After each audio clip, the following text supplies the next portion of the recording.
ಮಂಗಳೂರು ಮಹಾನಗರ ಪಾಲಿಕೆ ವ್ಯಾಪ್ತಿಯ 51ನೇ ಅಳತೆ ಉತ್ತರ ವಾರ್ಡಿನ ಕನ್ನಗುಡ್ಡೆ ಸಂತೋಷ್ ಮನೆಯ ರಾಜಕಾಲುವೆ ಕುಸಿದ ಭಾಗಕ್ಕೆ ತಡೆಗೋಡೆ ನಿರ್ಮಾಣ ಕಾಮಗಾರಿಗಾಗಿ ಸುಮಾರು 10 ಲಕ್ಷ ವೆಚ್ಚದಲ್ಲಿ ನಡೆಯಲಿದ್ದು, ಶಾಸಕ ವೇದವ್ಯಾಸ್ ಕಾಮತ್ರವರ ನೇತೃತ್ವದಲ್ಲಿ ಭೂಮಿ ಪೂಜೆಯು ನಡೆಯಿತು.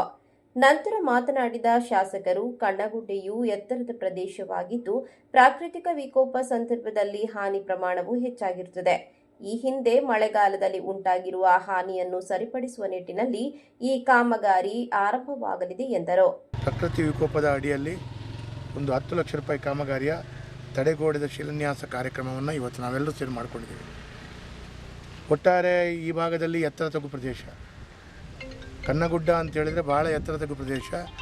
ಆ ಎತ್ತರ ತಗ್ಗು ಪ್ರದೇಶದಲ್ಲಿ ಪ್ರತಿಯೊಂದು ಕಡೆಗಳಲ್ಲಿ ಕೂಡ ಪ್ರಕೃತಿ ವಿಕೋಪದ ಮಳೆ ಹಾನಿಯಲ್ಲಿ ಬೇರೆ ಬೇರೆ ರೀತಿಯ ಹಾನಿಗಳು, ಬೇರೆ ಬೇರೆ ರೀತಿಯ ತೊಂದರೆಗಳು ನಿರಂತರವಾಗಿ ಆಗ್ತದೆ. ಕಳೆದ 3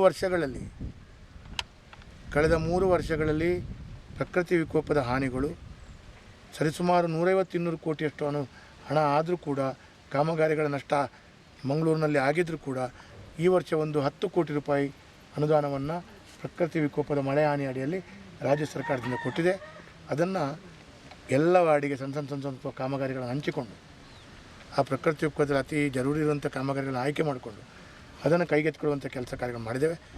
ಈ ವೇಳೆ ಪ್ರವೀಣ್ ನಿಡ್ಡೇಲು, ಸುರೇಶ್ ಆಚಾರ್, ಸುರೇಶ್ ಕನ್ನಗುಡ್ಡ, ದೀಕ್ಷಿತ್ ಕನ್ನಗುಡ್ಡ, ಕಿಶೋರ್, ಗಣೇಶ್, ವಿವೇಕ್, ವಿಜಯ್, ಸುಧೇಶ್, ದೀಕ್ಷಿತ್ ಆರ್ಲಬೆಟ್ಟು, ಕವಿರಾಜ್, ದಾಮೋದರ್ ಸೇರಿದಂತೆ ಅನೇಕರು ಉಪಸ್ಥಿತರಿದ್ದರು.